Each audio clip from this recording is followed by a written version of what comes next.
আসসালামু আলাইকুম রহমতুল্লাহি ওয়া বারাকাতুহু। ওয়ালাইকুম আসসালাম রহমতুল্লাহ বরকাত। সামন্ত জি, সাহেব কেমন আছে? কোথা থেকে? মালয়েশিয়া থেকে বলছি। বলেন। আলহামদুলিল্লাহ, আল্লাহ ভালো খবর। প্রশ্ন বলেন। জি সাহেব, আমার প্রশ্নটা হচ্ছে জাকাতের ব্যাপার।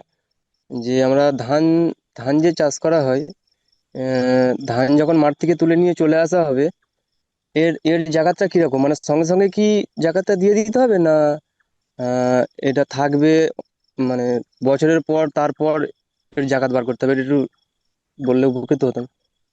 টাকা পয়সার জাকাতের ক্ষেত্রে বছর পুরা হইতে হবে। ব্যবসায়ী সামগ্রীতে বছর পুরা হইতে হবে। কথা বুঝতে পেরেছেন?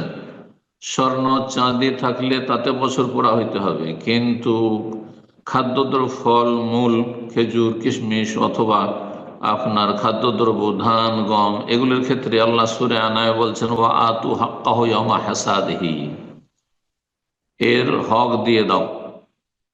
খাদ্যদ্রব্যের জাকাত দিয়ে দাও ইয়াওমা হাসাদিহি, কেটে মেরে নিয়ে আসার দিনেই।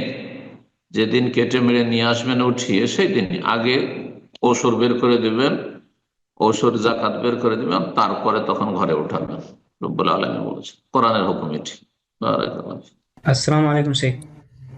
ওয়ালাইকুম আসসালাম রহমতুল্লাহ বরকাত। জি। শেখ উত্তর দিনাজপুর ইসলামপুর থেকে বলছি আমি। আমার প্রশ্ন ছিল যে হুম। এখানে আগে আগে আমি ব্রেলভি ছিলাম, তারপর আহলে হাদিস হয়েছি।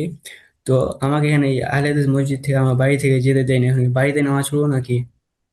6 মিনিট লাগে ওই মসজিদে যেতে। আর আহলে হাদিস মসজিদে যে 6 মিনিট লাগে? হ্যাঁ, মানে রোডের এই পাশে সব ব্রেলভি জনসংখ্যা, রোডের ওই পাশে আহলে হাদিস। না, বেরোলে মসজিদে নামাজ পড়া যায় না আপনার জন্য? হ্যাঁ, দেবন্দে মসজিদ হলে চলতো, কিন্তু বেরোলে মসজিদে নামাজ পড়েন কেন? তা তো বড় শিরকি আকীদা সব। 6 মিনিট কোনো ব্যাপারই না।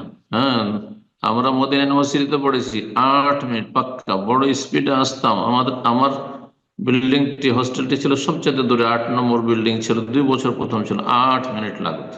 পরের 2 বছর অবশ্য 2-3 মিনিট লাগতো, কাছেই ছিল। তো আমরা নামাজ পড়তে আসতাম, একটি শুধু মসজিদ মদিনা ইউনিভার্সিটিতে। জি। শুধু ফ্যাকাল্টিতে আলাদা আলাদা মুসাল্লা ছিল জোহর পড়ার জন্য, বাকি 5 ওয়াক্ত সালাত পড়ার জন্য আমাদেরকে 8 মিনিট হেঁটে আসতে।